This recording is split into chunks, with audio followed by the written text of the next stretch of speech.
भारतीय स्वतंत्रता अधिनियम 1947।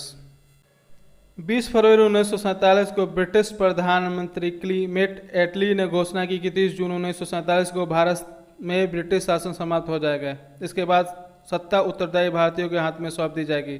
इस घोषणा पर मुस्लिम लीग ने आंदोलन किया और भारत में विभाजन की बात कही। 3 जून 1947 को ब्रिटिश सरकार ने फिर स्पष्ट किया कि 1946 में गठित संविधान सभा द्वारा बनाया गया संविधान उन क्षेत्रों पर लागू नहीं होगा जो इसे स्वीकार नहीं करेंगे। उसी दिन 3 जून 1947 को वायसराय लॉर्ड माउंटबेटन ने विभाजन की योजना पेश की, जिसे माउंटबेटन योजना कहा गया। इस योजना को कांग्रेस और मुस्लिम लीग ने अस्वीकार किया। इस प्रकार भारतीय स्वतंत्रता अधिनियम 1947 बनाकर उसे लागू किया गया। अधिनियम की विशेषता, इसे भारत में ब्रिटिश राज समाप्त कर 15 अगस्त 1947 को इसे स्वतंत्र और संप्रभु राष्ट्र घोषित कर दिया। दूसरा, इसने भारत का विभाजन कर 2 स्वतंत्र डोमिनियनों संप्रभु राष्ट्र भारत और पाकिस्तान का सृजन किया, जिसे ब्रिटिश राष्ट्रमंडल से अलग होने की स्वतंत्रता थी। तीसरा, इसने वायसराय का पद समाप्त कर दिया और इसके स्थान पर दोनों डोमिनियनों राज्यों में गवर्नर जनरल का पद सृजन किया, जिसकी नियुक्ति नए राष्ट्र के कैबिनेट की सिफारिश पर ब्रिटेन के ताज को करनी थी। इस पर ब्रिटेन की सरकार का कोई नियंत्रण नहीं था।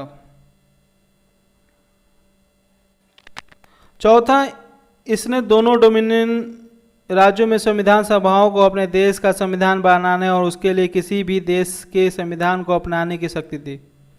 सभाओं को यह भी शक्ति थी कि वे किसी भी ब्रिटिश कानून को समाप्त करने के लिए कानून बना सकती थी। यहाँ तक कि उसे स्वतंत्र अधिनियम को भी निरस्त करने का अधिकार था। पांचवा, इसने दोनों डोमिनियन राज्यों की संविधान सभाओं को यह शक्ति प्रदान की कि वे नए संविधान का निर्माण और क्रियान्वित होने तक अपने अपने संबंधित क्षेत्रों के लिए विधानसभा बना सकती थी। 15 अगस्त 1947 के बाद ब्रिटिश संसद में पेश हुआ कोई भी अधिनियम दोनों डोमिनियनों पर तब तक लागू नहीं होगा जब तक कि दोनों डोमिनियन इन कानून को मानने के लिए कानून नहीं बना लेंगे। उन्होंने ब्रिटेन में भारत सचिव का पद समाप्त कर दिया। इसकी सभी शक्तियां राष्ट्रमंडल मामलों के राज सचिव को स्थानांतरित कर दी गई। सातवां, इसने 15 अगस्त 1947 से भारत रियासतों पर ब्रिटिश संप्रभुता की समाप्ति की घोषणा की। इसके साथ ही आदिवासी क्षेत्र समझौता संबंधों पर भी ब्रिटिश हस्तक्षेप समाप्त हो गया।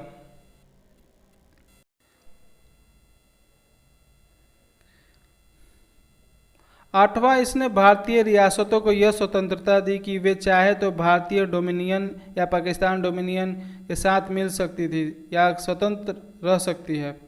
नौवां, इस अधिनियम ने नया संविधान बनाने तक प्रत्येक डोमिनियन में शासन संचालित करने और भारत शासन अधिनियम 1935 के तहत उनकी प्रांतीय सभाओं में सरकार चलाने की व्यवस्था की। हालांकि दोनों डोमिनियन राज्यों को इस कानून में सुधार करने का अधिकार था। 10वां, इसने ब्रिटिश शासन को विधेयकों पर मताधिकार और उसे स्वीकृत करने के अधिकार से वंचित कर दिया, लेकिन ब्रिटिश शासक के नाम पर गवर्नर जनरल को किसी भी विधेयक को स्वीकार करने का अधिकार प्राप्त था। 11, इसके अंतर्गत भारत के गवर्नर जनरल एवं प्रांतीय गवर्नरों को राज्यों का संवैधानिक प्रमुख नियुक्त किया गया। इन्हें सभी मामलों पर राज्यों के मंत्रिपरिषद के परामर्श पर कार्य करना होता था। 12वां, इसने शाही उपाधियों से भारत का सम्राट शब्द समाप्त कर दिया। 13, इसने भारत के राज सचिव द्वारा सिविल सेवाओं में नियुक्तियां करने और पदों में आरक्षण करने की प्रणाली समाप्त कर दी। 15 अगस्त 1947 से पूर्व के सिविल सेवा कर्मचारियों को वह सारी सुविधाएं मिलती रहीं जो उन्हें पहले प्राप्त थी। 14-15 अगस्त 1947 के मध्य रात्रि को भारत में ब्रिटिश शासन का अंत हो गया और समस्त शक्तियां दोनों नए स्वतंत्र डोमिनियनों भारत और पाकिस्तान को स्थानांतरित कर दी गई। लॉर्ड माउंटबेटन नए डोमिनियन भारत के प्रथम गवर्नर जनरल बने। उन्हें जवाहरलाल नेहरू को भारत के पहले प्रधानमंत्री के रूप में शपथ दिलाई। 1946 में बने संविधान सभा को स्वतंत्र भारतीय डोमिनियन की संसद के रूप में स्वीकार कर लिया गया।